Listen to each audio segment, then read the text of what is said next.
Curso de Derecho Agrario, Unidad 2. Hola a todos, ¿cómo están? Espero que estén bien en donde se encuentren. Yo soy René Marneau, el Grillo, soy maestro en la Benemérita Universidad Autónoma de Puebla en Derecho Agrario, en la modalidad semiescolarizado y a distancia. Eh, Elaboré este programa para clases en, en línea. Y lo que estoy haciendo ahora precisamente es grabar la unidad 2 del programa de Derecho Agrario. Un segundo. Bien. Y como repaso de la semana pasada, la clase pasada, estábamos viendo que en México la distribución de la tierra, cuando llegaron los españoles, estaba básicamente hecha por los mexicas. Los mexicas tenían una forma de distribuir las superficies que iban ganando, porque los tlatoanis, cuando iban asumiendo el poder, no podían tomar las tierras del tlatoani anterior, porque estas tierras eran para la corte, bueno, para los, no, la corte es un término muy europeo, para los nobles, ¿no? Que también es europeo, pero bueno, la nobleza mexica, y entonces, y para su propia familia, ¿no? Ya no podían tomarla otros tlatoanis, entonces había que tomar más a en la expansión. Y esa es la razón por la cual se va expandiendo, ¿no? El, el pueblo mexica en todo Mesoamérica y establece una forma de explotación que es el calpuchi. El calpuchi o calpulli es una especie de barrio donde el tlatoani daba una superficie de tierra y esta tierra tenía la característica que era para un grupo de personas. Estas personas la explotaban para su consumo personal y la característica era que en dos ciclos agrícolas no la podían, si no la trabajaban en dos ciclos agrícolas, se les quitaba y se les daba a otra persona. Y la explotación tenía que ser personal y directa. No podían poner a trabajar a nadie. Esas eran las condiciones para dar tierra en el Calpulli o Calpulli, en la época prehispánica, en la forma mexica. Llegan los españoles, traen toda la cultura documental, ¿no? Porque existen dos formas jurídicas válidas, ¿no? De hecho, yo hice mi tesis en la UNAM, derecho indígena, ¿no? Y dirá, ¿cómo que derecho si es oral? Sí, porque no siempre la cultura jurídica es escrita, también es oral y funciona y se respeta, ¿no? Y en ocasiones se respeta más que la documental. Entonces llegan los españoles con la cultura documental, que es romana, precisamente. Los romanos se expanden en toda Europa, ¿no? Los españoles traen toda esa cultura. Y a través de las bulas alejandrinas se hace el reparto entre España y Portugal. Los reyes de España empiezan a firmar con los avanzados, que se les llamaba, o españoles que hacían conquistas, unos contratos. Estos contratos se llamaban, en un segundo. Ay, no recuerdo, pero eran básicamente contratos, por ahí me voy a acordar del nombre, se los dije en la clase pasada. Y con esto, básicamente, la corona decía, si tú conquistas la tierra y llegas a buen puerto, yo te doy la tierra para ti. Y además, la población indígena para que la evangelices, porque una de las condiciones de las bulas era evangelizar. Si ustedes leen las bulas papales, son de una hojita, y dos se hicieron un día, un día y dos al otro día. Entonces tuvieron corrección, se hicieron casi casi al vapor, ¿no? Que España y Portugal fueron al Papa, a ver al Papa y le dijeron, bueno, ya pon fin a esta disputa que tenemos España-Portugal. Finalmente, el Tratado de Tordesillas es el que España y Portugal firman aparte y ya se reparten más o menos, ¿no? Porque pues no se tenía claridad en las líneas de la Tierra, sí, las líneas que dividen el globo, ¿no? los trópicos que les llaman, y bueno, en fin, tiene sus nombres. Entonces no tenían idea, pero era así como que a partir de que por allá es tuyo. Por eso es que Brasil está todo así muy, muy metido, ¿no? Hacia Argentina, hacia Perú, porque no es recta la línea, es como se les fue dando. Total que llegan a un arreglo, en el tratado entre Brasil y España, y entonces España empieza a hacer estos contratos para la evangelización y la explotación. Realmente el negocio de la corona española fue la explotación de las Indias con la autorización del Papa, eh, y con la figura, ¿no? O con la necesidad de llevar la fe verdadera a los indígenas. Es por eso que llegaron con todos los españoles, con sus cruces y sus espadas, y a ideologizar, ¿no? Al pueblo mexica. Bueno, desaparece, o por lo menos ya no tiene esta prevalecencia, bueno, ya no prevalece la, la forma del Calpulli, y empieza a darse la tierra en lo que dijimos la clase pasada, que son las eh, caballerías, las peonías, y dentro de esta distribución de tierra que venían las leyes de Indias, cómo tenían que ser, llevarse a cabo la fundación de ciudades y todo esto, de cuántas varas, porque no había metro, el metro se crea con la Revolución Francesa hasta 1789, 90, por ahí. Entonces, anteriormente eran quintales, tiros de flecha, tiros de piedra o varas, ¿no? E incluso la vara, hay quien dice que medía 80 centímetros más, metros, bueno. Total que hasta el sistema métrico decimal con el metro se solucionó, ¿no? Y los españoles empezaban a dar sus títulos. No me puedo acordar del nombre del contrato, pero me voy a acordar.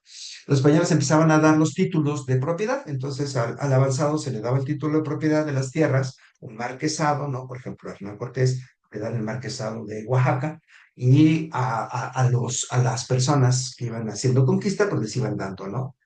La condición era, si la haces, es tuyo. Si no la haces, pues no hay nada, ¿no? O sea, es prácticamente un riesgo tuyo. Es por eso que los españoles, cuando contratan personas campesinos, porque ni siquiera eran militares, pocos eran militares. Entonces, por ahí se conseguían unos barcos, por ahí se conseguían eh, soldados de a pie, ¿no? Que les ponían ahí sus instrumentos para la guerra, que ni guerreros eran, y les decían, ok, ¿tú qué tienes, no? Para la conquista, no, pues yo nada más tengo mi machete, yo nada más tengo mi ese para levantar paja, ¿no? El instrumento, yo nada más tengo esto, ok, con eso, vámonos. ¿Y tú qué tienes? No, pues yo tengo eso y caballos, ¿no?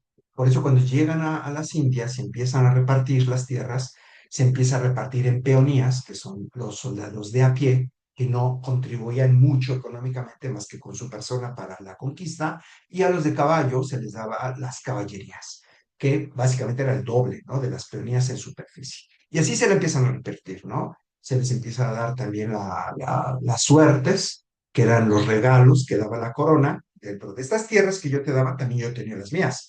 Y entonces traía españoles por su cara bonita, yo les daba tierra, ¿no? Sin haber hecho nada. Comerciantes, por su cara bonita, yo se las daba para que fluyera el comercio. Y era tierra que regalaba el corona, ¿no? Eh, las, la usucapión fue otra forma, bien, de adquirir la propiedad. Les daban la tierra, nadie la ocupaba, yo entraba y adquiría el derecho por el transcurso del tiempo, y así va pasando la tierra de mano en mano, de mano en mano, ¿no? Y se va distribuyendo. Pero hubo un reparto o un reparto indígena que no fue reparto, que fue una distribución. Había dentro de los pueblos, que son propiedad privada, digamos, española, había propiedades colectivas, como las sigue habiendo, ¿no? En nuestras ciudades, parques, la Plaza Mayor o el Zócalo, este, que son asentamientos, bueno, no asentamientos, lugares públicos, ¿no? Pues los españoles también lo tenían. Y entonces a la salida de los pueblos tenían tierra para pastar, para el ganado que estaba lleno de garrapatas, y tierra para descansar, ¿no? Para el solaz esparcimiento, para ir a echarse sus sándwiches ahí. Y entonces lo que hacían los españoles era ocupar estas tierras a la salida del ejido. Eran las tierras, digamos, para descansar, para pasar los domingos.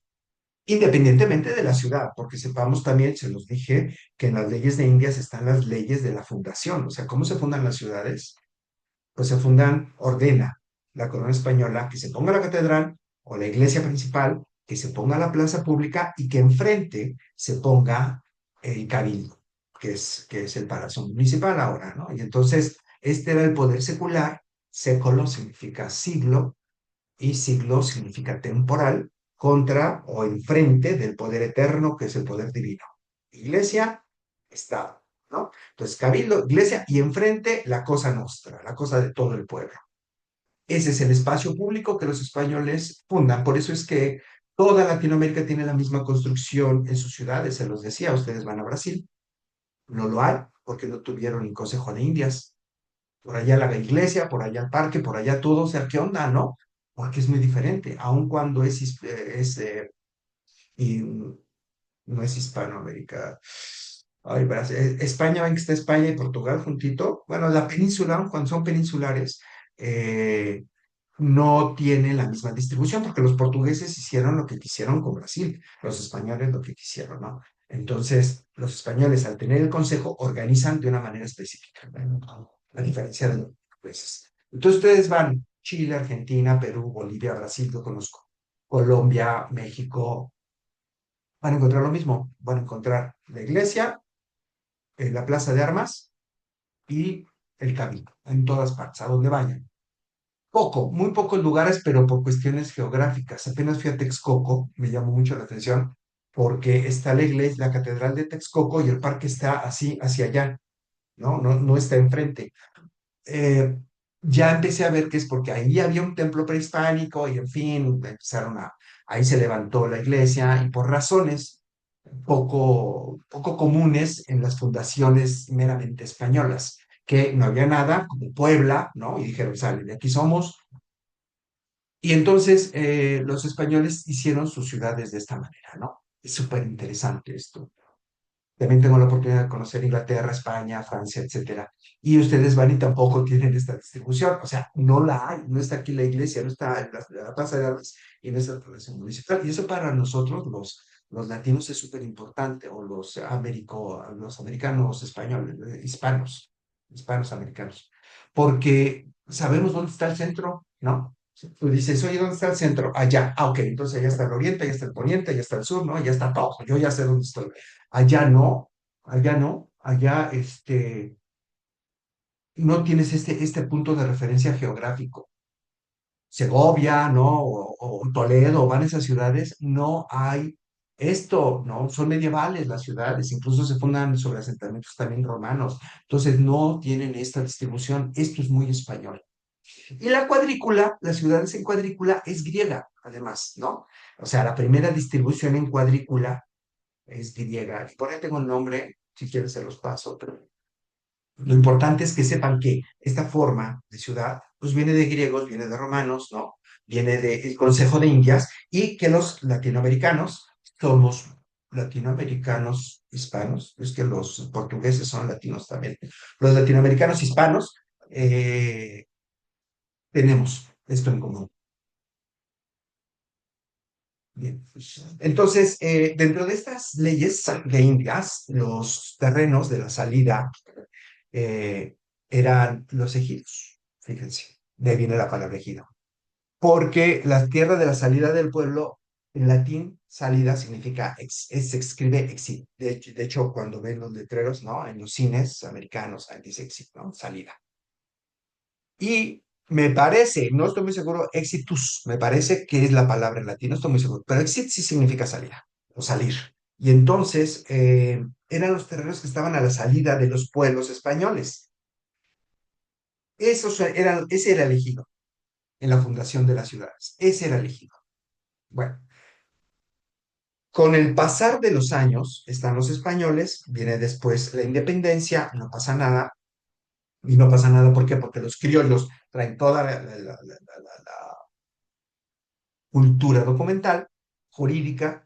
Después viene la independencia, la constitución, los indígenas y la tierra y el reparto, nada. Pero los indígenas seguían con estas tierras, porque también cuando los españoles llegan, dan tierra o reconocen tierra a los indígenas que no les peleaban o que no guerreaban, ¿no? Como los romanos, es exactamente igual. Llegaban y decían, tú te sometes, te reconozco tu tierra y te dejo en paz y le sirves a España. No te sometes, te conquisto y te la quito. Y te esclavizo y te hago lo que yo quiera. Entonces era así como, no, pues ya, ahí muere, ¿no? Entonces muchos pueblos indígenas dijeron, no, ahí muere, yo me someto a España. Ahí España dijo, ok, eres un pueblo leal, toma tus títulos virreinales o mercedes reales, que son los regalos reales, ¿no? Una merced es un regalo. Te doy tu regalo, aquí está tu título, que son títulos de propiedad que daba el virrey a los pueblos indígenas, con lo cual ellos acreditaban su propiedad en España, en el virreinato, y todos contentos. Llegan los españoles, llegan los mestizos al poder, ¿no? O los criollos mejor, y viene la independencia, viene Juárez, y en ese momento histórico del país, Juárez, pues obviamente la iglesia, hay autores que hablan del 70%, 75% del territorio nacional, era de la iglesia católica, o sea, brutal, así como en Europa, ¿no? Que el Vaticano agarraba, tenía sus territorios papales, ¿no? Pontificios, y era súper extenso. Entonces, aquí hicieron lo mismo, o sea, la iglesia pues, siempre fue una industria, un negociazo, ¿no? Entonces la tierra se apropiaba la iglesia de ella a través de donaciones, a través de regalos, a través de... y era dueña prácticamente de la mayoría del territorio nacional. Entonces llegan los liberales, Juárez, y dice, pues no, no puede ser. Vienen las leyes de reforma, viene la ley de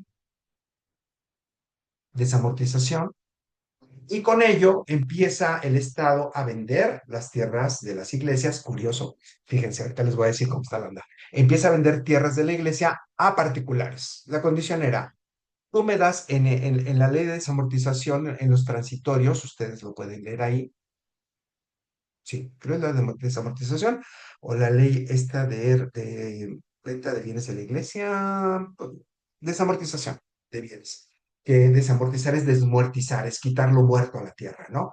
Entonces, en los transitorios de la ley había una figura que se llamaba denuncio. Entonces decía el denuncio, si tú, como particular, ves tierra que no está trabajada, o sea, está muerta, la vamos a desmuertizar, desamortizar, te la vendo, yo está.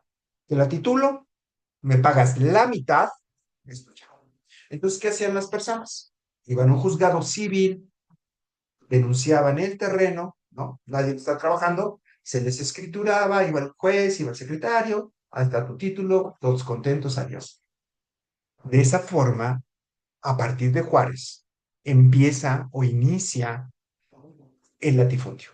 Es decir, estas grandes extensiones de tierra en manos de una persona. Ese es el latifundio. Grandes extensiones de tierra en manos de una persona. Ahora constitucionalmente, bueno, a partir del 17, el latifundio es aquel que excede los límites de la pequeña propiedad. En México se puso límites a la propiedad privada, que fueron 100 hectáreas de riego y siguen siendo. Entonces, tú puedes tener 100 hectáreas de riego, no más. Si tienes más en la época del reparto, que fue hasta el 92, yo te la voy a quitar, ¿no? Pero bueno, estamos en la época de Juárez. Y Juárez dice, ok, vamos a quitar la tierra. Juárez, Comonfort, Lerdo, toda ese grupo de liberales expiden leyes, generan todo esto, pues, por supuesto, van a venir después Maximiliano y va a ser de las suyas, y después resurge Juárez con más fuerza, ¿no? Finalmente, se privatiza con las leyes de reforma y sobre todo con la ley de desamortización, se privatiza la tierra. Y entonces la idea era quitarle la tierra al clero. Esa era la idea. La idea era quitarle la tierra al clero y privatizar, ¿no? Para hacerla productiva. Capitalizar al Estado y quitarle al clero. O sea, bueno, esto tiene otra historia muy interesante porque el clero como primer estado formado, tiene toda una estructura que es similar a la del Estado, ¿no? A la del Estado. Pero bueno, luego lo vemos si quieren. Finalmente, eso lo pueden encontrar en un libro que se llama Dios y Estado de Kelsen. Es un artículo que escribe Kelsen, que así se llama Dios y Estado. Lo van a encontrar en un libro que se llama El otro Kelsen de Óscar Correas, de editorial Fontamara. Si lo pueden encontrar, va. Y si no, yo se los explico, es muy sencillo. Y además tú te quedas así, ¿no? ¿Cómo el Estado es igual a la iglesia? Es idéntico, idéntico. Me gustaría explicárselos en otra ocasión. Y entonces lo que hace Juárez es decir, yo me voy a capitalizar para confrontar a la iglesia. Y muere Juárez, dicen que lo matan, no lo sé. Muere y el que sigue es Díaz, Porfirio Díaz. Esa es la época donde se crea el latifundio. En esa época ustedes van se construyen, es decir, a finales del 19, todas las haciendas que van a encontrar en México abandonadas, ¿no? Una que otra por ahí, bonita y paradita, pero generalmente abandonadas. ¿Por qué? Porque en esa época, que fue la época de gloria de los latifundistas, de los terratenientes, estamos hablando de 1857, 60, que llega Porfirio Díaz hasta 1910, 40, 50 años. En esa época fue un estallamiento de riqueza brutal por los latifundistas a costa de los indígenas. Y les voy a explicar qué pasó. Los latifundistas empezaron a denunciar tierras indígenas. Es decir, los indígenas no sabían leer ni escribir. Y el denuncio señalaba que tenían 3 meses para que cualquier persona que tuviera su tierra la denunciara también como propia. Los indígenas tenían títulos virreinales, mercedes reales españolas, no eran títulos nacionales, no eran legítimos, no eran legales. ¿Qué hacen los latifundistas? Denuncian la tierra de los indígenas, se apropian de esa tierra. Los indígenas no pueden hacer nada porque para empezar no eran un ente jurídico. La tierra en el liberalismo juarista pues es todo individual. Los indígenas provienen de una cultura colectiva, no hay una propiedad, no hay un representante de todo, es de todos. Entonces en este pensamiento liberal, individualista, pues entonces no pueden, ni siquiera hablar español, para quedar claro, ni siquiera leen, ¿no? Entonces, en 3 meses no denunciaron, a partir de esa ley, pues viene, ¿no? Está libre. Yo la denuncio, me la apropio. Y esa es la forma en cómo los indígenas pasaron de ser propietarios colectivos a peones de hacienda. Y esa es la forma en que, como todos los indígenas que estaban trabajando las tierras, fueron concentrados en las haciendas en condiciones miserables para la explotación colectiva y la riqueza de la hacienda. Por eso yo les decía, es que muchos dicen, les dije que estuve en París, estuve en este cementerio en donde está Porfirio Díaz, que se llama Montparnasse. Y entonces había veladoras y cartas dándole las gracias a Porfirio Díaz y todo esto, ¿no? Y yo decía, pero, o sea, ¿cómo no? Pues sí, claro, porque mucha gente dice, no, es que en la época de Díaz, la riqueza nacional y el ferrocarril, la luz eléctrica, sí, claro, pero el costo no lo dicen. El costo era la gente que se explota como ahora, ¿no? Con el liberalismo es lo mismo, las empresas, wow, somos grandes productores de carros, de maquinaria, de piezas de aviación en Querétaro. Sí, pero ¿cuánto pagas a los obreros? Somos maquiladores, ¿no? No somos propietarios de, pues es lo mismo. Los indígenas eran propietarios de, ahora son peones de, ¿no? Entonces, con sueldos miserables, con condiciones miserables, con tiendas de raya, ya les dije la vez pasada por qué eran tiendas de raya, porque se ponía una rayita, ¿no? Como no sabían leer ni escribir, les decían, pues trabajaste tanto, debes tanto de manta, tanto de café, hacemos cuentas, siempre debían dinero y ponían su rayo, los campesinos, ¿no? ¿Qué pasa con estos, con estas condiciones? Bueno, y lo que les iba a decir, lo curioso, ustedes van a las iglesias, lo que es el parque de la iglesia, que es parque público, era el cementerio de la iglesia, ¿no? Entonces, cuando se expropia todo esto, cuando no se expropia, cuando se vende, cuando se le quita el terreno a la iglesia o los terrenos, todo se vino, ¿no? Se crean los panteones municipales, porque el Estado ya tiene su propia, o sea, antes se daba fe, ¿no? Bautismal, ahora se da acta de nacimiento. Antes había panteón en la iglesia, ahora se da el panteón civil. Antes había matrimonio religioso, ahora solamente hay matrimonio civil. Si quieres, también hay religioso, pero también está el civil. Entonces, se abre esa gran brecha entre la iglesia y el Estado y los bienes vienen para el Estado, ¿no? Y ahí es donde ustedes escarban en los zócalos, ¿no? O en las plazas de armas y van a encontrar restos humanos, ¿no? Porque todo eso era panteón. En el Carmen apenas pasa, apenas acaban de descubrir más restos, a cada rato sacan restos de ahí, porque todo eso era el parque, o era la propiedad, o eran los lugares en donde los religiosos tenían pues, sus árboles, esto, donde, ay, no recuerdo ahorita cómo se llama, ¿no? Tenían es una como alberca grandota, ¿no? Y yo sí me lo sé, ahorita me acuerdo, ahorita me acuerdo. Bueno, si alguien lo sabe, lo puede escribir. Era donde caía el agua y atrás tenían los árboles, tenían todo en donde ellos cosechaban sus hortalizas, ¿no? Y después tenían toda la tierra que bueno, quedaban a trabajar. Eh, bueno, ustedes van, por ejemplo, a la iglesia de Santo Domingo y ahora se expropió los locales que había ahí estaban un negocio muy grande, por ejemplo, la tarjeta aquí en Puebla y todo eso eran negocios, los quitaron, los tumbaron e hicieron el atrio. Pero en la época juarista todo se vendió. El atrio se vendió. Entonces se privatizó todo, todos los productos. Van a Huejotzingo, entren ustedes al camino que da a la iglesia y todo esto son negocios y casas. Ese era el atrio. Se lo quitaron y se privatizó. Todo eso lo hacen con las leyes juaristas. Ah, mira, aquí alguien lo escribió. Deme un segundo. Ambos. En canoa se les llama jagüeyes. No, los jagüeyes son donde nace el agua, donde brota. No, son como albercas donde caía toda el agua de temporada y ellos ponían ahí pues van a Tecali, van a cualquiera de los conventos y ahí van a encontrar atrás estas. Bueno, por ahí va a salir. Bueno, lo importante es, todo eso se les quitaba, ¿no? Y se privatizaba.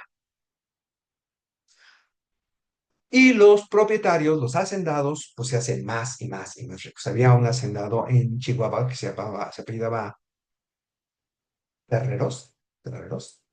Ando ahorita con la memoria horrible. Terreros, que fue gobernador, que era compadre de Porfirio Díaz de Razas. No sé, era Terry, algo así. Y entonces le preguntaban y si alguien lo googlea, ponen compadre Porfirio Díaz, que era gobernador en Chihuahua, con T, inicia con T, inteligencia artificial se los va a decir. Y entonces le decían, ¿tú eres de Chihuahua? Y decía, no, Chihuahua es mío. Y sí, era dueño de medio Chihuahua, porque eran los hacendados, y Chihuahua es primero, segundo estado más grande del país, ¿no? Entonces, todo esto generó una inconformidad. Los indígenas esclavizados, ¿no? Primero por la encomienda, después por los criollos, dicen, no, se van a las armas, viene la revolución, viene Madero, ¿no? Cae Díaz y empieza el reparto agrario con Venustiano Carranza. Y por aquí ya andamos, por acá, en la unidad 2, ¿no? Eh, Viene la independencia, vienen las leyes de reforma, viene la revolución, que es lo que les estoy explicando, y después de la revolución viene la Constitución del 17. La Constitución del 17 con Venustiano Carranza, recuerden que tuvo dos grandes brazos de lucha, los campesinos y los obreros. Los campesinos son estos hombres que se les quitó la tierra, se les esclavizó, se les hizo peones acasillados y no tenían nada que perder, es que su vida, o sea, absolutamente no vivían en condiciones miserables. Y los obreros que trabajaban en la industria ferroviaria, pues, recuerden estas historias antes de la revolución, con jornadas de trabajo de 14, 16, 18 horas, sin seguridad social. Hace tiempo fui a las minas de Pachuca, ¿no? A las minas de Guanajuato también, y ustedes ven cómo vivían los obreros, los mineros, o sea, estas condiciones tan extremas, ¿no? Y tan bárbaras. No había jornada mínima de trabajo, o sea, todo esto, ¿no? Que dio el derecho laboral. Y entonces, ¿qué es lo que pasa? Pues juntas estas dos y se hace la gran revolución armada, ¿no?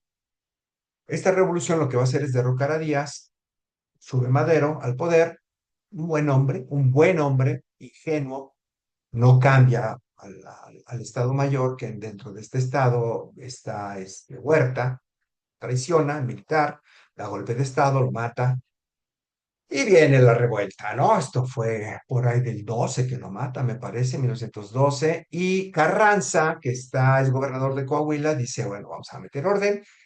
Se encabeza el ejército constitucionalista y desde el norte empieza, ¿no? Hasta que toma el centro, se va, siendo presidente, se va a Veracruz porque siguen los trancazos. Y en una de esas dice, ok, vamos a reformar la Constitución. Porque no podemos controlar al pueblo si no damos lo que necesitan. ¿Qué necesitaba? Los dos grandes brazos de lucha: tierra, condiciones laborales. Artículo 27, 123. Si tú no cambias esto, Carranza, no, no hay. Luis Terrazas, gracias. Ese era el gobernador de Chihuahua. Luis Terrazas, compadre de Díaz. No, si tú no cambias esto, Díaz, Carranza, no vas a poder gobernar nunca el país. Entonces Carranza en el 15 emite una ley que se llama Ley de Restitución y Dotación de Ejidos. Ojo, 1915. No tenemos la del 17 todavía, estamos con la del 57, ¿no? Entonces esta ley nunca pudo entrar en vigor porque iba en contra de los principios de la Constitución del 57, de Juárez. Y ojo, se llama Ley de Restitución y Dotación de Ejidos, ojo, ejidos. Pero esta palabra, ejidos, realmente es virreinal. O sea, era el nombre que se le daba a los terrenos a la salida de las ciudades. Pero la figura, la organización del ejido es el calpuchi.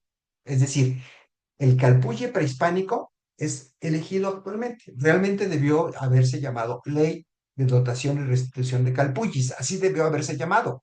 Pues no, le pusieron ejido, no sé por qué. Debe haber una razón, no lo he investigado. Pero finalmente Carranza lo que hace es decir, bueno, esta figura, o sea, la palabra es de cuño virreinal, ¿no? Incluso es latín, pero la organización es completamente ejida, prehispánica. Es una tierra que se da a un grupo de personas con dos características. No la puedes abandonar esa tierra en dos ciclos agrícolas o se te quita y debe ser explotada de forma personal y es colectiva. Entonces, es un calpulli. Vas a tener tu parte colectiva en el ejido, en donde vas a hacer trabajos para mantener el camino, la iglesia, la escuela, todo esto. Vas a tener también tus parcelas y también vas a tener tu zona urbana, ¿no? Tu caserío. Está bueno. Se hace la ley de restitución y dotación de ejidos, pero no puede entrar a la Constitución hasta el 17, que convoca en Querétaro al constituyente, y en el constituyente, ahora sí, mete en el 27 constitucional toda la ley del 6 de enero del 15. Por eso fue, y creo que todavía lo es, el artículo más grande de la Constitución, porque es una ley, es la ley de Carranza del 15, que lo que hicieron fue cortar y pegar. ¿Por qué? Porque los campesinos decían, es que si no está, decían, todo que quede en la ley orgánica, ¿no? O sea, nada más ponemos las bases y en la ley orgánica que salga todo. Y decían los campesinos, no, no, porque no se va a respetar. Para que se respete tiene que estar en la Constitución. Tenían razón, porque no se respetó hasta los 30 con Cárdenas. Pero bueno, no se puede, no, porque lo bloqueaban, no cambiaron el amparo, ¿no? Y entonces todas las acciones de los indígenas para que les restituyeran y les dieran tierra no pasaban por el amparo. Hasta que viene Cárdenas, cambia la ley de amparo y ¡pum! Viene el reparto agrario, pero sabroso, porque la mitad del territorio nacional, la mitad, en 1992, cuando Carlos Sáenz de Gortari expide la ley agraria y abrogan, prácticamente, derogan partes del 27, y básicamente fue el reparto agrario.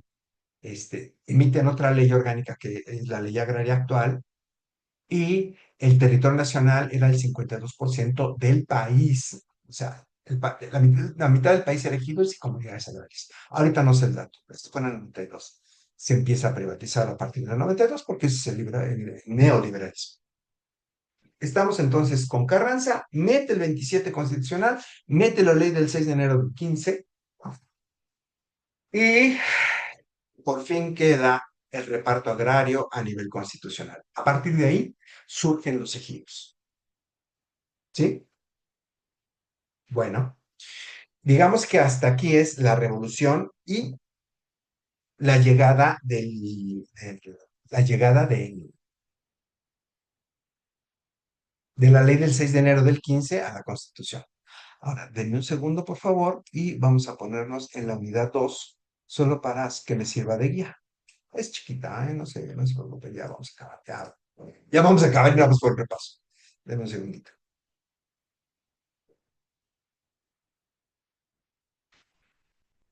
Entonces, eh, una vez que llega la Constitución o la ley del 6 de enero del 15 a la Constitución, dicen los campesinos, pues viene, ¿no? O sea, ya dame tierras.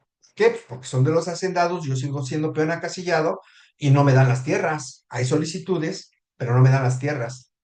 Y resulta que la forma, aquí está, miren lo que les estoy diciendo. La Ley Agraria de Dotación y Restitución del 1915, esta es la que hace Carranza, pero va a formar parte de la Constitución para el 17 acá, ¿no? Es cuando Carranza convoca al constituyente, que es lo que les estoy explicando, y entonces el problema es que, y aquí se los estoy diciendo en esta parte, yo ya nada más se los voy señalando, pero ustedes lo leen con calma, miren, aquí está lo de la ley de amparo. La ley de amparo no la modifican, pero no la modifican no porque ahí se les haya olvidado, ¿no? Porque no, hay una élite de terratenientes en el poder que no permite que se modifiquen las leyes. Ahorita, como igual, como exactamente lo mismo que está pasando, ¿no? Los grandes corporaciones, las grandes televisoras, los grandes todos, no permiten, ¿no? No permiten que los recursos privados se los quiten, los protegen. Entonces, cooptan servidores, cooptan al gobierno, cooptan al Congreso, cooptan diputados, senadores y no pasan leyes. Pues por supuesto, pues nunca pasó la ley de amparo, hasta que Cárdenas en el 34 dice, ya estuvo suave, ¿no? ¿Por qué? Porque si no lo hacía, se iba a volver a poner de a 25 las peras con los campesinos, porque decían, estamos hartos, o sea, tuvimos tierras, nos las quitaron, nos dijeron que sí, nos fuimos a las armas, hubo matanzas, ya tenemos esto en la Constitución y no nos dan nada, pues vámonos, ¿no? Por eso matan a Zapata o a Villa en el 23, ¿no? A ver, chéquenme cuándo muere Villa y cuándo muere Zapata. Pero a Zapata lo matan en la hacienda de Chinameca y a Carranza lo matan en Chihuahua, en Parral. Y yo estuve en los dos lugares, fíjense. Ahí en Parral, en lugar en donde lo matan, es una calle que venían con su forte y lo matan desde el frente, dieron un pitazo que ahí iba y queda en su coche así tirado. Que por cierto, fui a besar su coche, esas se las cuento. Me metí a la casa de Luz Corral, que era la última esposa. Ah, porque eso sí, tuvo muchas mujeres, muchas, y todas esposas. No me hagan caso, más de 20. O sea, una barbaridad. El Villa era, pero bueno, para el amor. Y entonces, Luz Corral recupera el forte en donde lo matan y lo lleva a su casa. Y ahí tiene un museo de él, donde está su chaleco, donde está, aquí está ya el dato, muchas gracias. Dice 20 de julio del 23, ese es Villa. Ahora búscame, por favor. El 20 de junio del 23 matan en Parral a Francisco Villa y Zapata, búsquenme a Zapata. Y entonces, pone el forte en su casa. Y entonces tú pagas tu entrada y, no manches, yo vi el forte balaceado y que me meto y que lo beso, que agarro el carro y que aquí se murió ese, hay villas de contrastes, hay quien lo ama y hay quien lo odia, ¿no? La gente de Chihuahua, cuando yo estuve allá trabajando, mucha gente hablaba muy mal de él, ¿no? Que era un asesino, que era un maldito, que era no sé qué, bueno, no sé. La historia realmente dice muchas cosas, ¿no? De Villa que enfrentó a los gringos, Columbus se metió, hizo matanza, etcétera. O sea, era un hombre muy, muy valiente, ¿no? Muy, muy bragado. Entonces, en los 20 todavía seguían matando a los caciques y no venía el reparto, ¿no? ¿Ya encontraron cuando Villa, cuando Zapata? Bueno, cuando lo encuentren me dicen. Y el Zapata nace en Anenecuilco, en el estado de Morelos. También fui a Anenecuilco y besé su casa. Es que de veras, 10 de abril del 19 en Chinameca, claro. En Chinameca matan a Zapata en el 19 en Parral a Villa y no se acababan los trancazos, seguía el hervidero. Entonces Carranza dice, ahí muere, perdón, Cárdenas dice, ahí muere, vamos a hacer esto. Modifica la ley de amparo, ya no hay manera de proteger a los particulares y viene el reparto agrario. Ahí es donde se destapa el reparto agrario y se va a repartir la mitad del territorio nacional. Así se van a formar los ejidos y comunidades. ¿Cómo se van a formar? Con estas legislaciones básicas, con la ley de restitución y dotación. ¿Por qué restitución y dotación? Restitución es regresar, dotar es dar o regalar. Ok. La restitución es regrésame mis tierras. ¿Cuáles? Las que yo tenía en la época juarista. ¿Cuáles? Las que me reconoció España.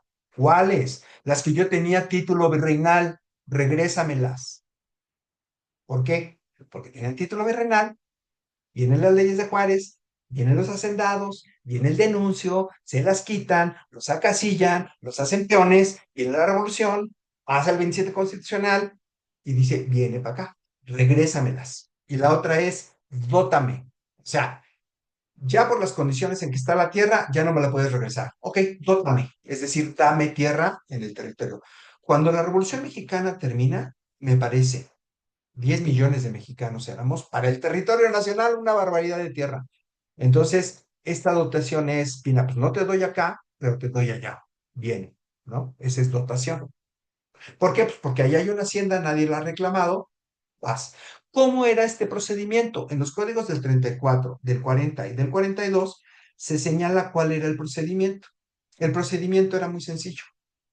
20 campesinos necesitaban ir, presentar un escrito, que era una solicitud de restitución o dotación, al Departamento Agrario, que después fue la Secretaría de la Reforma Agraria, que ahora se llama, no sé, ya le cambiaron el nombre, que ya no es Reforma Agraria, ya no reformó la tierra, y ahora se llama Secretaría de Desarrollo y no sé qué, pero en su momento fue la Secretaría de la Reforma Agraria, que ya prácticamente no tiene nada que ver con la agraria. Bueno, sí, saben, en los apoyos económicos y los programas.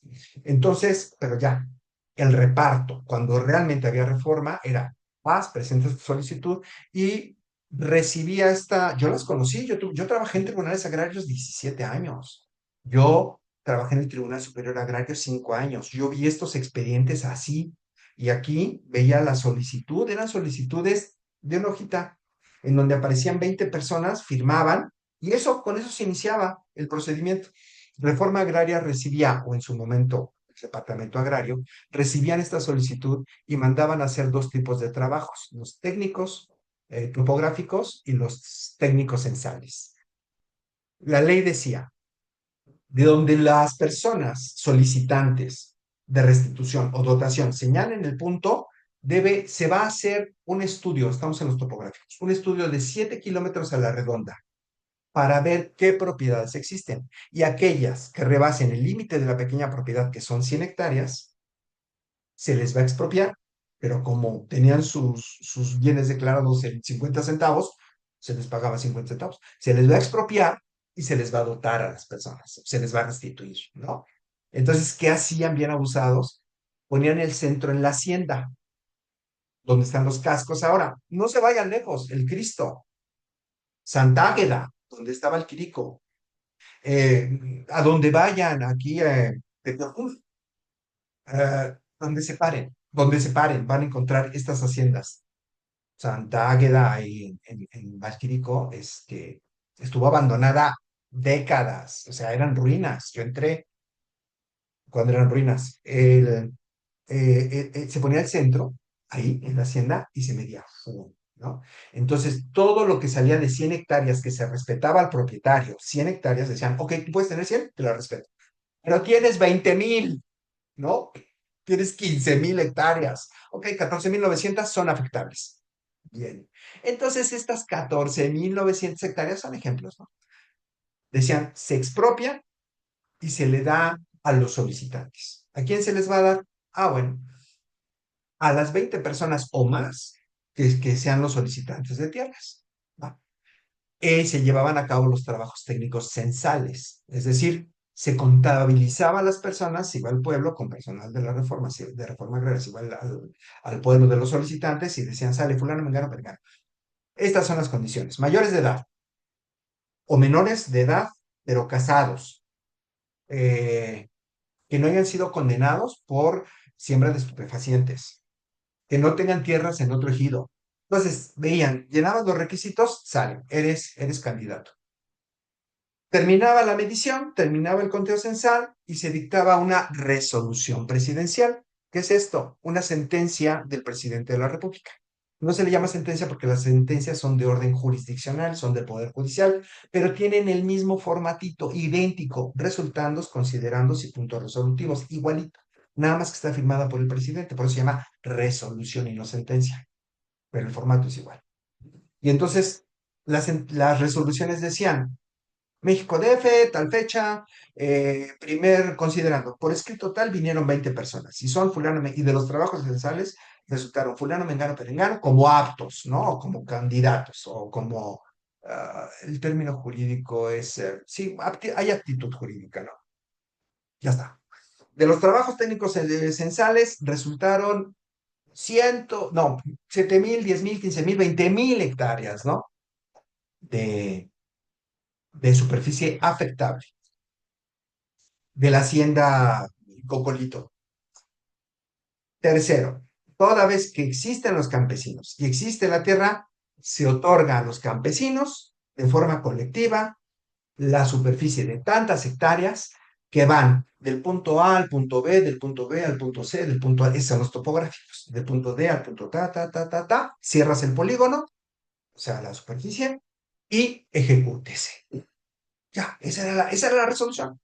Iba personal de la Secretaría de Reforma Agraria, medía la superficie, amojonaban, que esto también es muy curioso, porque ustedes lo van a ver en muchos ejidos, que hay amojoneras. Son estas señalamientos gigantescos de tierra, o les llaman de cal y canto, que a veces son del tamaño de una casa, o sea, no, bueno, 2 cuartos grandes así. Y ¿por qué tan grande? Ah, porque las destruían para meterse al ejido, ¿no? Que ya, entonces dijeron, no, esto tiene que ser muy grande y de mucha piedra para que no lo destruyan.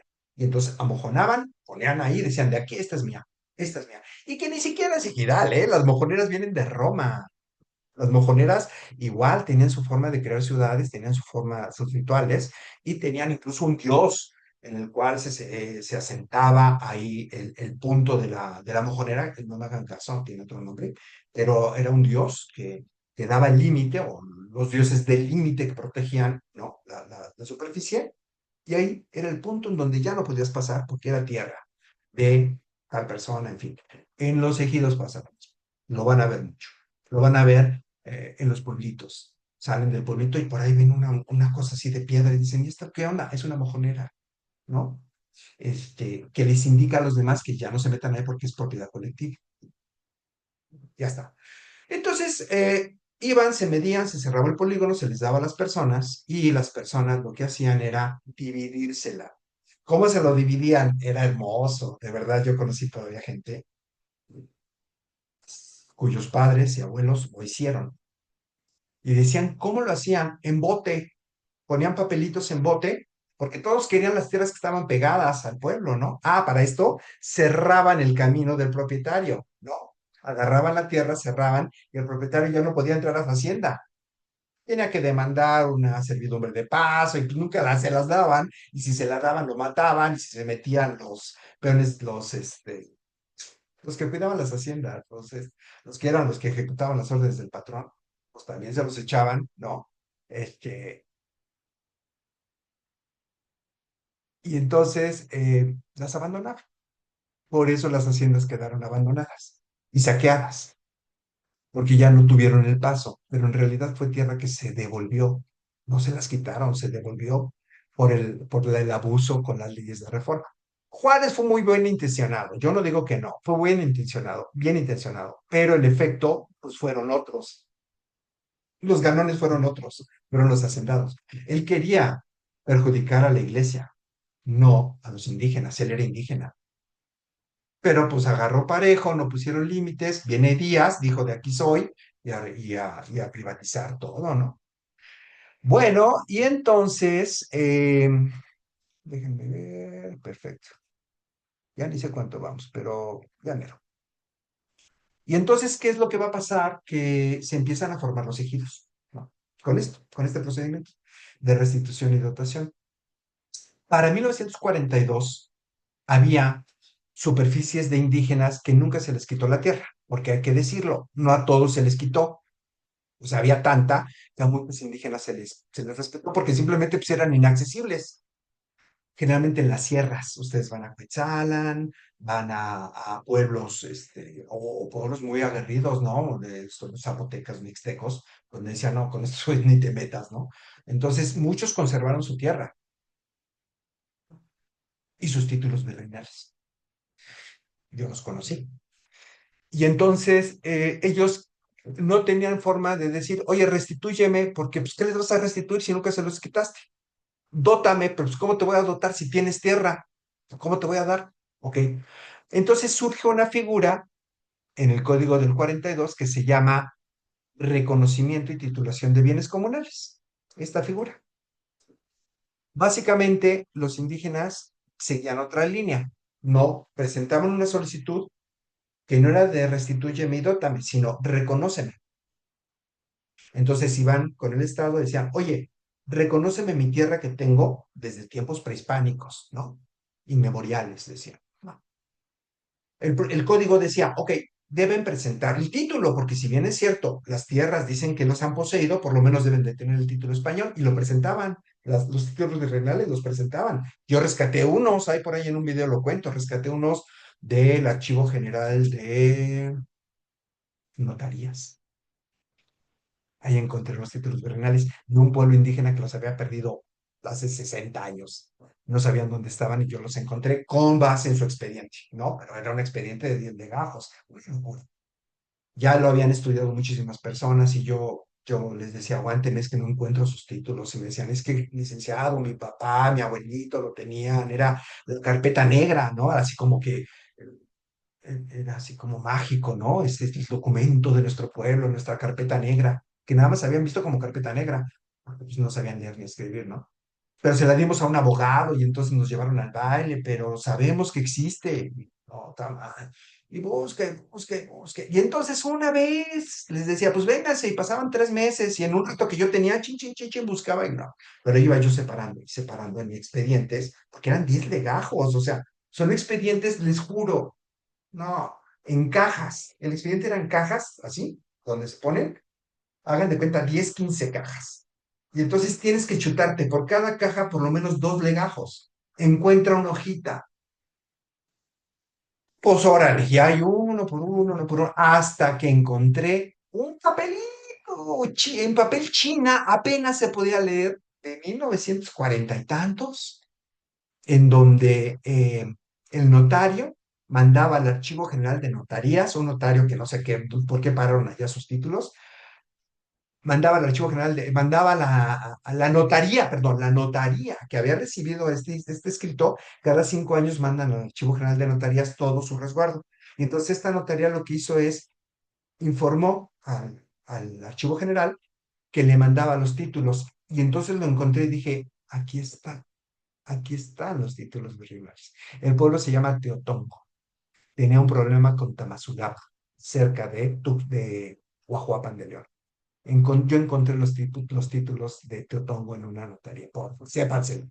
Y entonces mando un escrito a la notaría, le digo, oye, con fecha tal de 1940 y tantos, tú tienes esos títulos. Y me dijo, no, yo ya no los tengo, los tiene la notaría, taca, taca, taca. Mando oficio a la notaría, le digo, tú tienes los títulos. Y me dice, sí, sí los tengo. Wow, ¿no?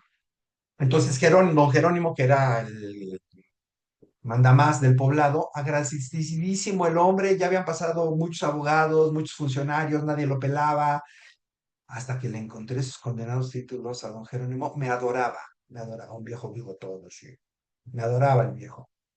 Son de esas cosas bonitas, ¿no? De la carrera jurisdiccional. Total, no les hago el cuento largo, aparecen los títulos virreinales y le digo, viene para acá. Y me dice, no, no te los puedo mandar porque ya pertenecen al acervo del Archivo General de Notarías. Y yo dije, ok, mándame copias certificadas. Y me dice, sí, pero me las pagas. Ah, dije, ah, cabrón. Le dije, en el artículo quinto de la ley de derechos, ¿me los das o te multo, cabrón? Y ya que me manda copias certificadas, ya, ya, bien buena gente, ya. Y le digo, don Jerónimo, aquí están sus copias certificadas de sus títulos. No, hombre, se puso feliz, hubo fiesta en el pueblo. Y me dijo, bueno, pues vamos a ver los originales. Se fue a México, vio los originales en el archivo, feliz, no se los dieron ya, pertenecen al acervo, pero se recuperaron. Y esos títulos los necesitaba para pelearse contra Otongo, que era el poblado que estaba junto, también con bienes comunales, para demostrar que eran dueños de esa tierra. Ya no supe qué pasó. Me fui a otro tribunal, pero yo los encontré. Bueno, ya. Estos títulos virreinales nunca se los quitaron las tierras. Entonces decían, reconócemela. Y agarraban estos títulos, iban a Reforma Agraria. Reforma Agraria hacía estudios paleográficos, es decir, de que fueran originales, virreinales. Yo los tuve en mis manos, sellados por el virrey, con el quinto real, que era el impuesto que se pagaba por las hojas, ¿no? Hermosos, con una caligrafía impresionante. Y entonces eh, iban, se los daban, decían, ah, no, sí, sí son, te voy a reconocer tu tierra. Pero ya no les daban todo lo que estaba ahí, porque pues ya había pasado mucho tiempo, eran más grandes, eran más chicos, pues imagínense, 400 años, 300 años, ¿no? Entonces te voy a reconocer y titular lo que tienes en propiedad, nada más. Entonces se hacía el recorrido, decían, es que eso también es mío, eso no, porque está, ya es del ejido, peleate con él después, yo hasta aquí llego, ¿no? Ya le cerraban su polígono, le decían, sale, aquí está tu reconocimiento y titulación. Y es su sentencia de las comunidades indígenas que nunca perdieron la tierra. Por lo tanto, escuchen esto. En México, en 1992, había 28,000 ejidos aproximadamente y 2,000 comunidades agrarias. Las comunidades agrarias son de origen prehispánico. Tuvieron títulos virreinales y nunca se los quitaron, 2,000 en el territorio nacional. 28,000 se formaron, son producto de la Revolución Mexicana. Alrededor de 30,000 núcleos agrarios es lo que constituyó el 50% del territorio nacional, en esta pequeña historia que les estoy diciendo. Bien, la reforma agraria es exactamente lo mismo que el Código Agrario del 34, 40 y 42, pero fue la última ley de reparto, digamos que se fue perfeccionando, la hizo Luis Echeverría, y pasa la ley de reforma agraria, siguen las solicitudes de reparto hasta que en 1992 surge la actual ley agraria. Con la ley agraria se detiene el reparto, ya no hay tierra que repartir, dice Carlos Salinas de Gortari, y entonces lo que hay que hacer es señalar que ha terminado el reparto. En el 92 ya no se aceptan solicitudes y en el 97, hasta el 97, se declara que terminó, ya no hay expedientes por resolver. Imagínense, se tardaron 5 años en resolver, generalmente todos negativos, porque ya no había tierra. Pedían y pedían y pedían, ya no hay tierra. Está bueno. Pero ya teníamos la ley agraria en el 92 y la ley agraria ya no es de reparto. Ya nada más lo que va a hacer la actual ley agraria, que es la que vamos a estudiar, es regular las relaciones jurídicas entre los sujetos de derecho agrario, que es lo que vamos a ver en el siguiente unidad. ¿Quiénes son los sujetos de derecho agrario? Ejidatarios, comuneros, ejidos, comunidades, prehispánicos y postrevolucionarios, ya se los expliqué, avecindados, jornaleros, en fin. Lo vamos a ver con detenimiento. ¿Cuáles son los efectos del reparto agrario? Pues aquí se los dijo, ¿no? Del 50 al 52% del territorio nacional es propiedad social y el modelo neoliberal precisamente es el que ha cambiado la ley agraria, porque recuerden que las zonas de Gortari viene con toda esta idea del modelo neoliberal muy en boga en los 90 en todos los países del mundo y sobre todo en México, y es privatizar absolutamente todo. Se vende ferrocarriles nacionales, se venden, creo, no sé, 80, 90, 100, muchísimas empresas públicas. No pudieron vender Comisión Federal y todos los mexicanos porque no les dio tiempo, pero era todo, privatizar todo. Si hubieran vendido Comisión Federal ya estaríamos como en España, ¿no? Prácticamente en manos de privados, de zonas privadas, ¿no? Con la luz eléctrica. Afortunadamente no pasó. Se pudo conservar poco, pero bueno, ¿no? Comisión Federal y Petróleos, las dos grandes que no pudieron vender. E iban por todo, iban por seguridad, iban por la educación, a privatizar la educación. ¿Cómo se privatiza en la educación? Pues empiezan a meter poquita inversión, luego la hacen mixta, el gobierno por una parte y los particulares empiezan a cobrar un poco más de cuotas y después ya se sale el gobierno, no puedo, esto tiene que seguirse privatizando, entran los particulares, se apropian de todo y se apropian de así, ¿no? De todo lo que sea privado. Por supuesto, porque en el 92 están los empresarios en el poder, ¿no? Ya los revolucionarios se habían pasado, ya no había manera de proteger lo colectivo. Ahorita estamos en plena época empresarial, hasta recientes épocas o reciente momento en donde de nuevo se piensa en lo colectivo y se le empieza a dar otro giro, ¿no? A la economía, a las instituciones, a todo esto. Pero es producto precisamente de la historia de México, ¿no? Habrá quien esté a favor, en contra, no me interesa esa parte, es la historia, ya están los hechos, ¿no?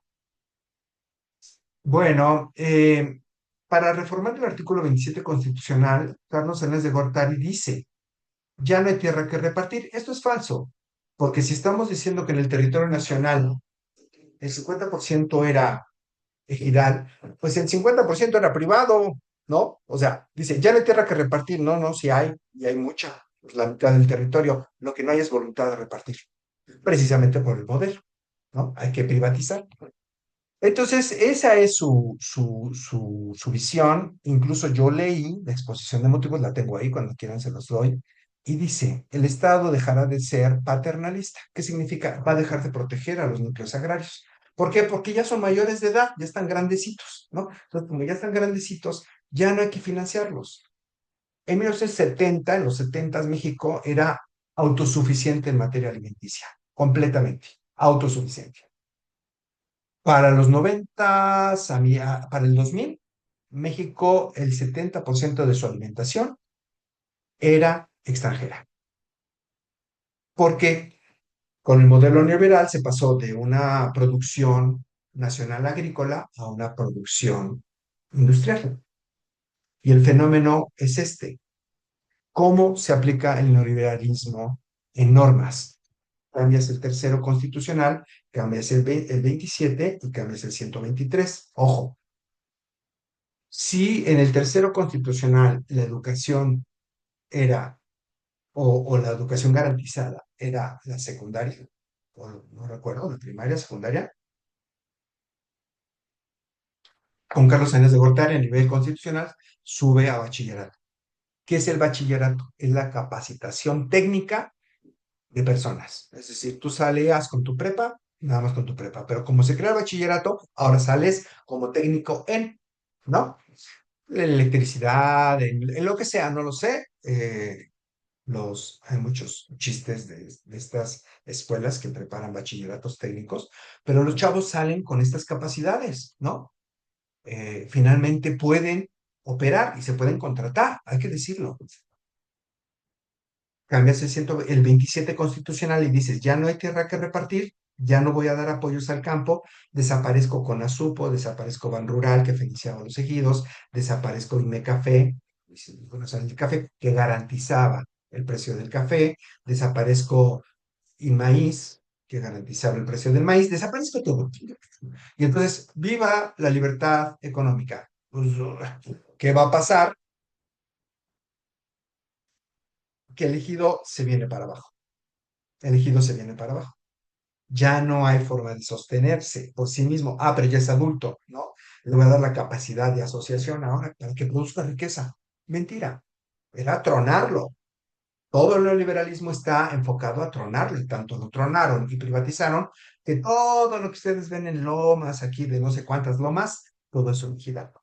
Pero con todas estas reformas, compraron de a peso y vendieron en dólares. ¿Qué es lo que pasa entonces? Que todos estos apoyos se les quita a los ejidos y hay un desplazamiento de personas hacia las ciudades. Cambias el 123 que garantizaba, antes de AMLO, que garantizaba, antes del neoliberalismo, perdón, de Carlos Salinas, jornada mínima de trabajo, seguro social, todas las condiciones mínimas sindicales, con Salinas y con los posteriores presidentes, lo que pasa es que quitan estos derechos laborales y ya había prácticamente el outsourcing y la contratación solamente por horas y solo te pago 3 pesos por hora y te contrato tres y no te doy prestaciones. Entonces quitas esos derechos. ¿Cuál es el fenómeno? El fenómeno es el siguiente. Creo semiletrados.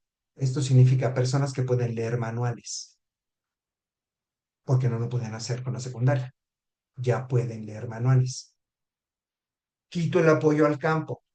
Al quitar el apoyo al campo, se desplaza la gente a la ciudad buscando trabajo, como técnicos. Quito derechos laborales. Estos técnicos se van a ofrecer en las empresas al precio que le paguen. Entonces tienes personal capacitado, muy barato, sin derechos laborales, para maquila. Es por eso que México, con el Tratado de Libre Comercio, se proyectó como maquilador de Estados Unidos. Maquilador de carros, maquilador de industria, maquilador de todo. Yo te pongo los obreros, te pongo capacitación, te pongo buenos técnicos, pongo muy bajos salarios, mándame las empresas.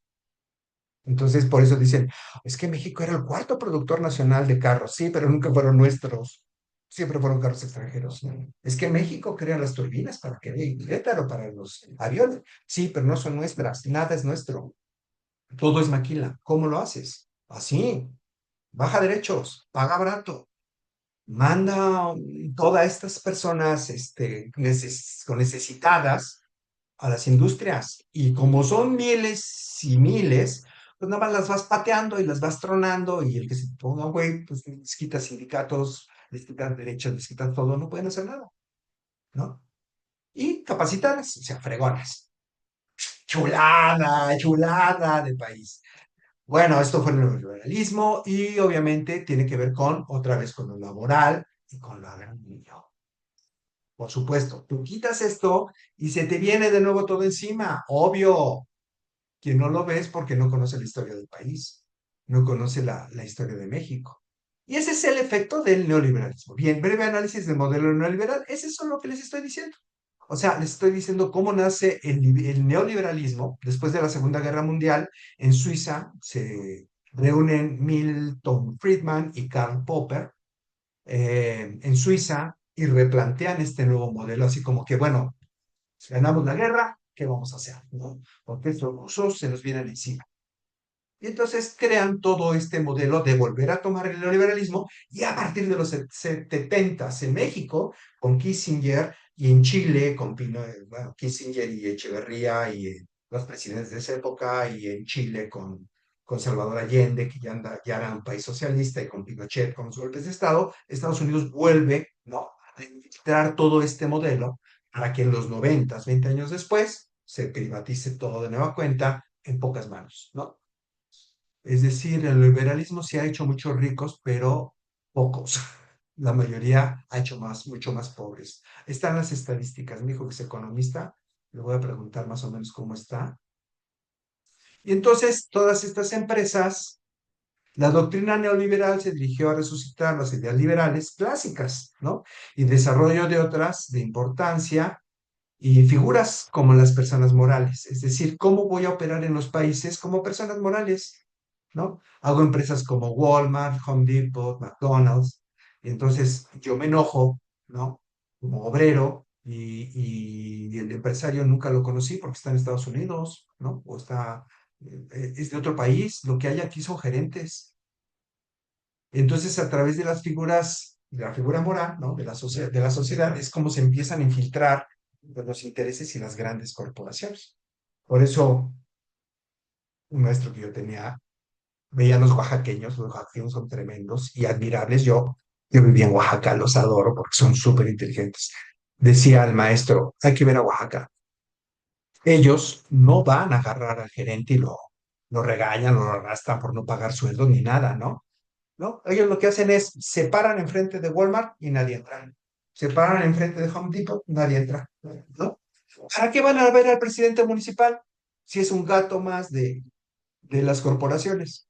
¿Para qué van a ver a los diputados si son gatos de los empresarios? ¿No? ¿Para qué? Nada más van a perder el tiempo. Les van a echar el rollo que la justicia y los niños mexicanos, la patria. Mejor vamos a ponerlos todos enfrente de Walmart, de Home Depot, y entonces, pues estos hablan, ¿me paras el desmadre? O vamos a tener problemas, así se resuelve, ¿no? ¿Por qué? Pues porque van a donde están realmente, eh, donde está la solución. La solución está acá, ¿no? Con las grandes empresas, no con los gatos. Perdón, ¿no? Pero es así. Bueno, entonces, con todo esto de quitar el financiamiento para los ejidos y tronarlos, pues quitan más rural, con el SUPO y el café, todo lo que les dije, ¿no? Y el Fondo Monetario Nacional, dentro de sus sugerencias, ¿no? Es el que financia y da los créditos a los países latinoamericanos, pide a los estados tercermundistas, a través de normas, las modificaciones necesarias para implementar el modelo.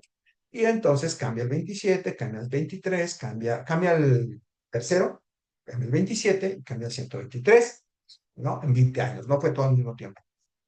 Por supuesto, íbamos a la ruina así en picada. ¿Por qué? Pues porque Fondo Nacional, ¿no los quieres cambiar? ¿No quieres cambiar tu constitución? No, no, bronca, te quito financiamiento y los ahorcas, ¿no? Chulada, chulada. Y bueno, como efecto también del liberalismo, pues se vende Telmex, ¿no? Televisoras, que bueno, pues fueron las grandes manipuladoras hasta que nacieron los youtuberos. Eh,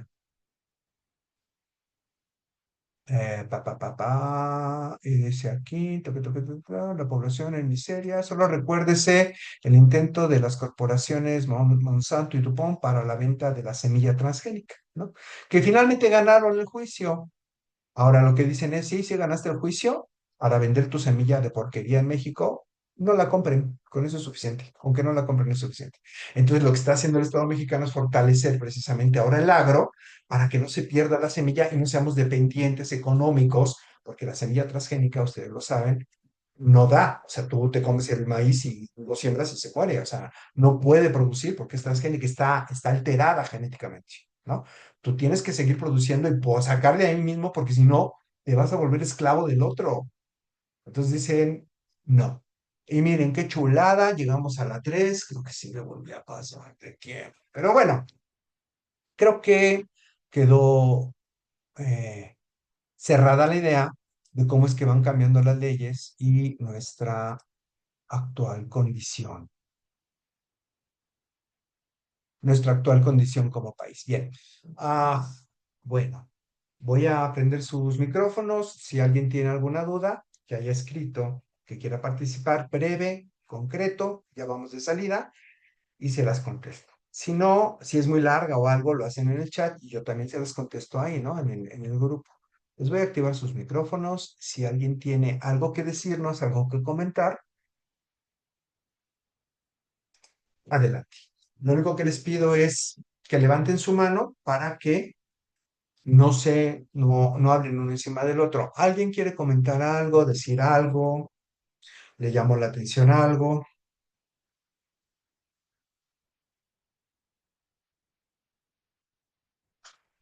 ¿Nadie? Buen día, doctor. Yo lo siento, pero estoy en el teléfono y no encontré cómo levantar la manita. Bueno, está Mi bien. pregunta es, gracias. Sí, Mi sí. pregunta es respecto a que dice que la repartición de tierras con Salinas y que acabó con Cedillo, acabó porque ya no había más tierras para repartir. Usted nos comenta que sí había. ¿Qué pasó con esa tierra que había para repartir, pero que dejaron de repartir? Mira, te cuento. Carlos Salinas de Gortari es el que dice ya no hay tierras, ya no hay tierras. Deroga los apartados de la restitución y dotación en la Ley Federal de Reforma Agraria y crea tribunales agrarios y procuraduría agraria en la nueva ley, que es la agraria. Entonces desaparece el reparto, ya no hay tierra que repartir, dice él. Dice él.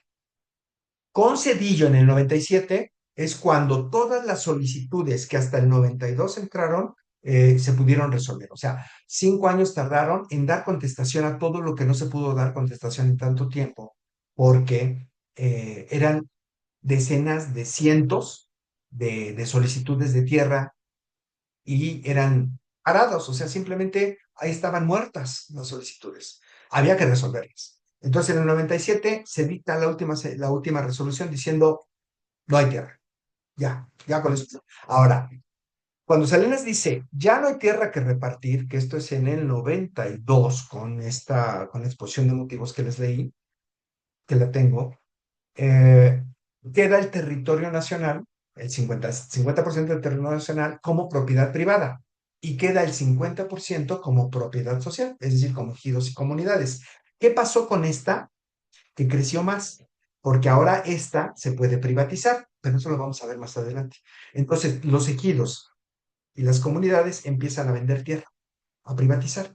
Ya hay un procedimiento. Hasta 1992 era prohibido. No, los ejidos tenían la condición de inembargables, imprescriptibles, inembargable, imprescriptible y a la otra, de la propiedad pública.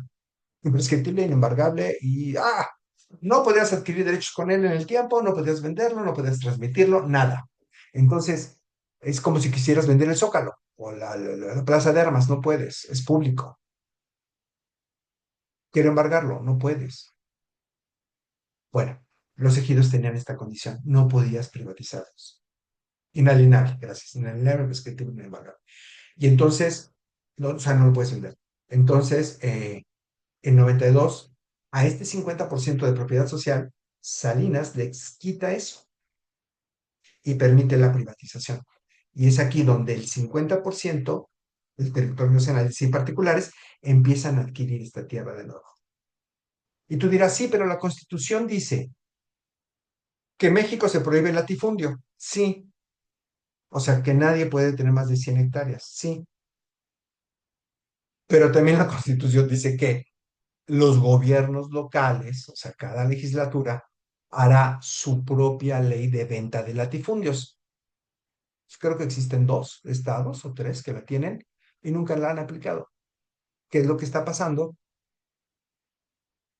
Que se está privatizando y estos siguen y siguen ganando y vuelve la burra al trigo. Vuelven otra vez a tomar tierra de esto. O sea, se vuelve a repetir la historia del siglo XIX. Eso es lo que está pasando. ¿Sí te quedó claro?